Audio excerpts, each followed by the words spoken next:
જો પાછું પીટ થઈ ગયું નીચે પડ્યું જો આમાં શું છે શેર ખીલી મારી ખાલી શું કરવાનું છે આને અને તમે લઈને કરશો હું કોરાટ રમેશ આજે જુનાગઢની અંદર 70 વિકલાંગોને રોજગારી માટે કેબિન આપવામાં આવી સમાજ સુરક્ષા ખાતા દ્વારા એ હલકી એકદમ ગુણવત્તા વાળું છે જેનો આ નમૂનો છે કે જરીક ઉપરથી પછાડ્યું હતા ખરેખર એના બે ફાટિયા થઈ ગયા આ ખરેખર જે ફોર્મ ભરવા ટાણે 20,000 નું એવું લખે છે કે 20,000 ની દિવ્યાંગોને રોજગાર માટે કીટ આપવામાં આવે છે પણ આજે અમે જે ચેક કરતા અમારું અનુમાન કરતા આ 5 થી 6,000 ની અંદર કીટ પૂરી થઈ જાય છે ખરેખર તો આ યોજના બંધ કરી અને તમામ વિકલાંગોને પેન્શનમાં નાખવામાં આવે તો જેથી કરીને વિકલાંગો એક આગળિયામાંથી આવવા જવામાંથી મુક્તિ મળી અને સ્વરોજગાર ભેરે પોતાનું ઈ ગુજરાન ચલાવી શકે આજે કેવી રીતે વિરોધ કર્યો આજે ખરેખર અમને એવું થયું ખરેખર એટલું જનૂન આવી ગયું કે અમારે કેબિન જોતી જ નથી અને અમે જે બહિષ્કાર કરવા માટે અમે એક પાટિયું બહાર કાઢ્યું તો પાટિયું ભાંગી ગયું છે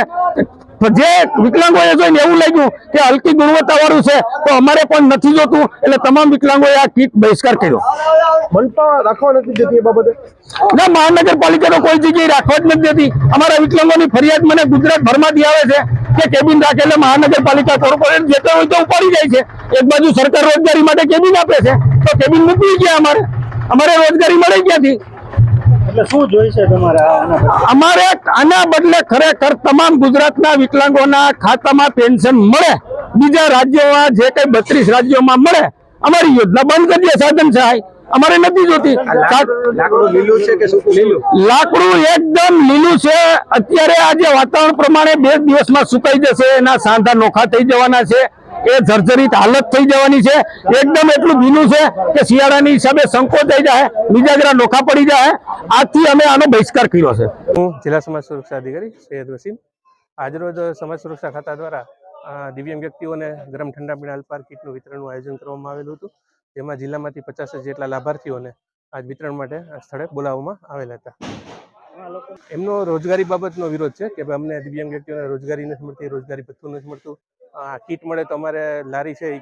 કઈ જગ્યાએ રાખી અને કઈ પ્રકારે એનું રોજગારીનું સર્જન કરવું એ બાબતનો એનો વિરોધ હતો કીટ બાબતે સવારથી કીટ વિતરણ ચાલુ છે ઘણા લાભાર્થીઓ કીટ લઈ પણ ગયા છે અને હજી પણ અત્યારે કીટનું વિતરણ ચાલુ છે લઈ જ જાય છે એટલે એમનો કીટ પ્રત્યેનો કોઈ વિરોધ નથી મૂળ એમનો રોજગારીનો વિરોધ છે એમને કોઈ બેરોજગારી ભથ્થું અથવા રોજગારી ભથ્થું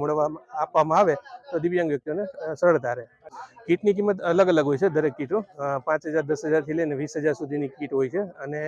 26 પ્રકારની આપણે રોજગારલક્ષી સાધનો કીટ સરકાર દ્વારા આપવામાં આવે છે આજે જે કીટ આપવામાં આવી એની કિંમત કેટલી હશે તમને 12,000 થી વધુ અને નબળી ગુણવત્તાની વાત કરે છે કીટ તો એના વિશે ના કીટ છે એ ગ્રીમકો દ્વારા આપવામાં આવતી હોય છે અને ગ્રીમકો દ્વારા એની ચકાસણી થતી હોય છે અને ચકાસણી થયા બાદ જ કીટનું વિતરણ થતું હોય છે કોઈ પણ બાબતે જેમને અસંતોષ હોય કોઈ કીટ બાબતેનો ગુણવત્તા બાબતે આપણે એને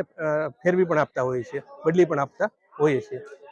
મહાનગરપાલિકા દ્વારા અમુક સ્થળો નક્કી થયેલા હોય છે જ્યાં શેરી ફેરિયા છે એનું પોતાનું રોજગારીનું સર્જન કરે છે મહાનગરપાલિકા દ્વારા જે નક્કી થયેલા સ્થળો ઉપર આ લોકો રાખવામાં આવે તેમને રોજગારી ત્યાંથી મળી રહેતી હોય છે